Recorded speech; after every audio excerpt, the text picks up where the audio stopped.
Yes, children, good morning. We'll be continuing with question number 4, exercise 5.1. If a point C lies between 2 points A and B such that AC equals to BC, ये जो AC है is equals to BC. Since it is a line, points only it's given, A और B points दिए हुए हैं.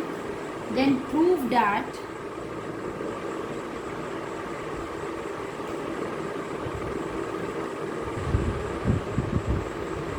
AC is equals to half of AB. ये चीज़ हमें proof करनी है. Alright.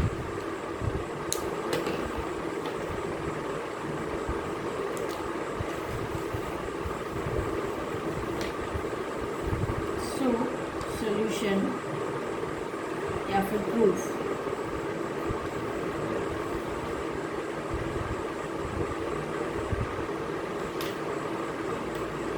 We have a point C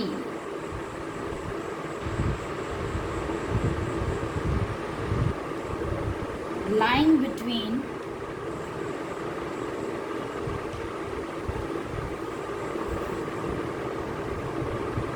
two points A and B such that AC is equals to BC. ये चीज़ बेटा हमें दी हुई है. I hope it is clear to you from diagram. अब आप क्या करो बेटा, adding AC both the sides. On adding AC on both sides, we have AC equals to BC. So I am adding AC on both sides. हमारे पास एक axiom है ना, equals are added to the equals, then wholes are equal. Equals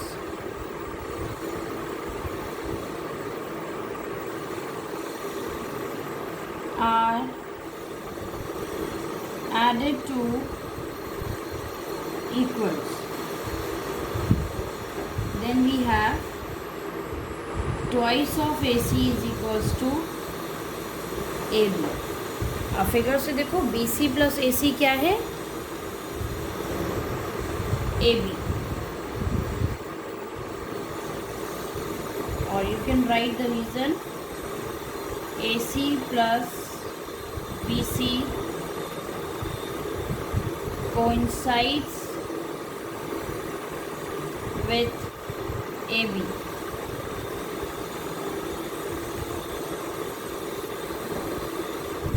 So AC is equals to half of AB.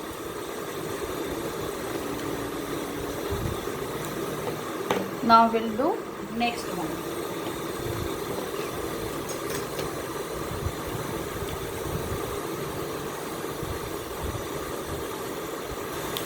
Fifth one now. In question 4, if C is a midpoint of line segment AB, then prove that कि every line segment has one and only one midpoint. हाँ, हमें अब proof करना है कि सिर्फ one ही midpoint होता है एक लाइन का. और चाहे आप क्वेश्चन 4 का एग्जाम्पल ले लीजिए, इन्होंने बोला है कि जैसे C है, C एक midpoint दिख रहा है हमें AB का, क्योंकि it divides it into two equal parts. ठीक है, क्योंकि इसको डिवाइड कर रहा है टू इक्वल पार्ट्स में. सो C is called the mid point of AB. अब हमें प्रूफ करना है कि एक ही लाइन सेगमेंट के पास एक ही मिड पॉइंट होता है. बट इसको हम कैसे प्रूफ करेंगे? Bye contradiction. कॉन्ट्रडिक्शन मीन्स मान लेते हैं कि उसका दो मिड पॉइंट्स हैं, एक C ले लेते हैं और एक D ले लेते हैं, और फिर अल्टीमेटली हम प्रूफ कर देंगे जो C और D है वो कोइंसाइड कर रहे हैं. देखो कैसे करना है. ये A, ये B, ये सी ले लिया और ये डी ले लिया, तो हमको क्या प्रूफ करना है कि ये सी और डी क्या करते हैं, कोइंसाइड करते हैं। यदि कोइंसाइड कर देंगे तो ये प्रूफ हो जाएगा कि उसका मिड पॉइंट सिर्फ एक ही है। मतलब ये आपने सी की जगह डी दिखा दिया, ओके, या फिर डी की जगह सी दिखा दिया। आप किसी को भी एक को दिखा सकते हो, okay. So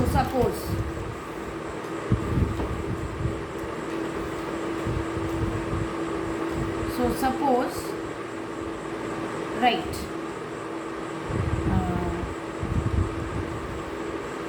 the line segment AB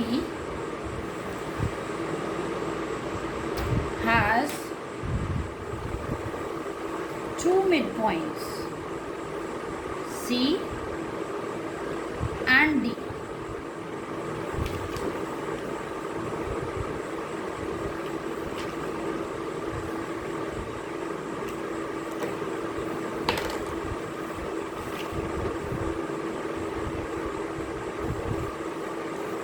फिर लिखेंगे यदि C और D मिड पॉइंट हैं, since C is a midpoint of AB, therefore AC is equals to CB मिलेगा हमें। ये पार्ट और ये पार्ट इक्वल मिलेगा, ओके। तो हम इसको क्या लिख सकते हैं, A B is equals to A C plus B C, यानी A C plus A C.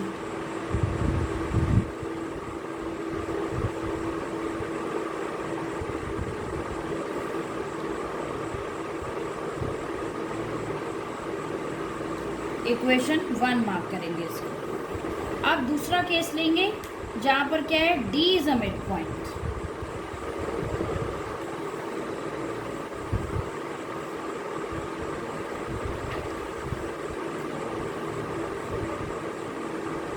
Also D is a mid point.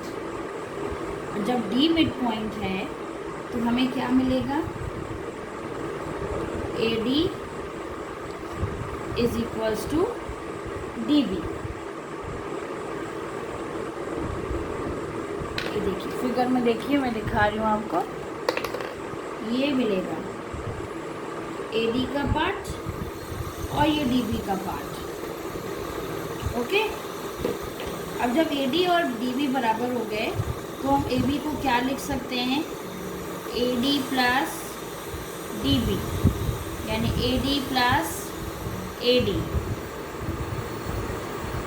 यानी AB is equals to twice of AD। अब हमारे पास फर्स्ट इक्वेशन में क्या था कि AB is equals to twice of AC, और second में क्या मिला हमें, ट्वाइस ऑफ AD। तो from 1 and 2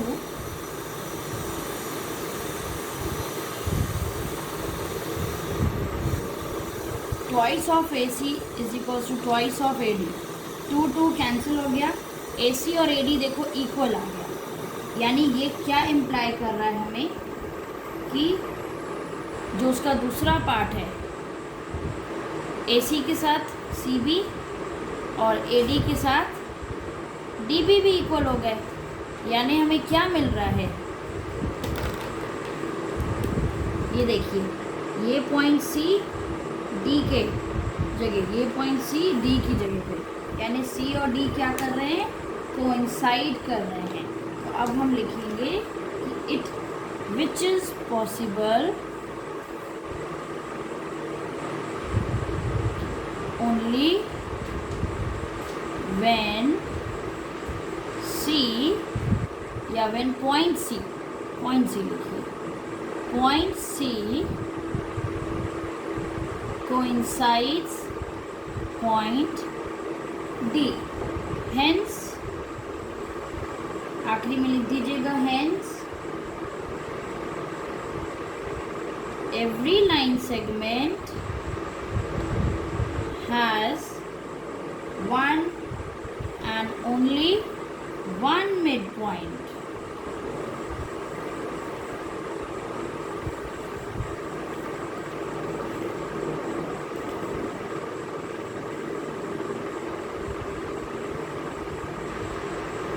Okay, now we'll proceed to sixth question.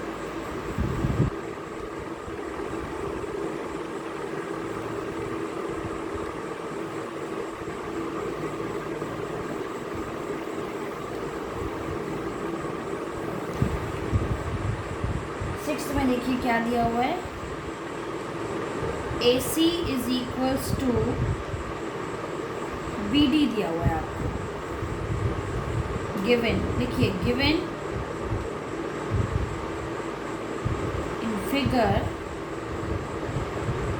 AC is equals to BD, और प्रूफ क्या करना है हमें, AB is equals to CD। अब आप ध्यान से देखो, AC पार्ट ये है, किसके इक्वल दिया हुआ है आपको, BD के, ये है BD part.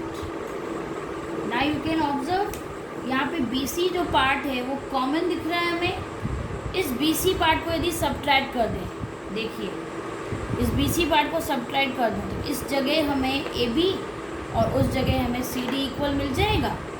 So let us start the question, how to do.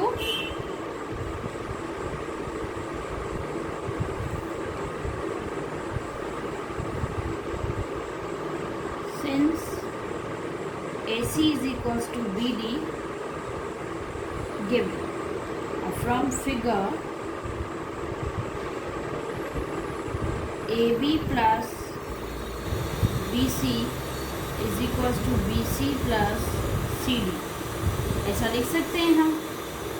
Point B lies between A and C, क्योंकि पॉइंट B जो है A और C के बीच में है, और C पॉइंट B और D के बीच में भी है। Now you can see कि BC सेम है, इक्वल्स आर सब्ट्रैक्टेड,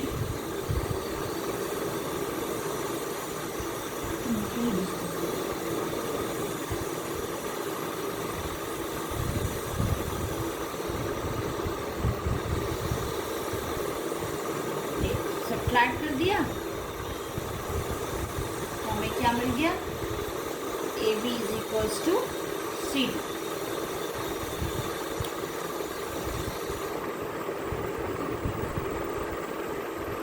आप इसका रीज़न क्या लिखेंगे, हमारे पास एक्सियम है ना, इक्वल्स आर सब्ट्रैक्टेड, ये वाला equals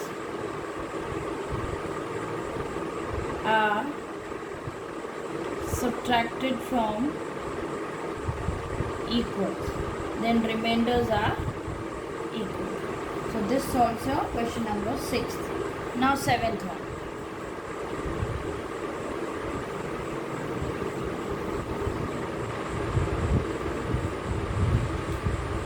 Why is axiom 5 in the list of Euclid's axiom considered a universal truth? हाँ, axiom 5 आंसर लिखेंगे हम, axiom 5 in the list of Euclid's axioms is considered a universal truth.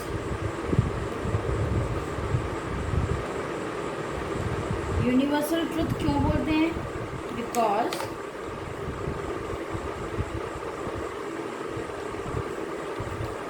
It is true in every part of the world.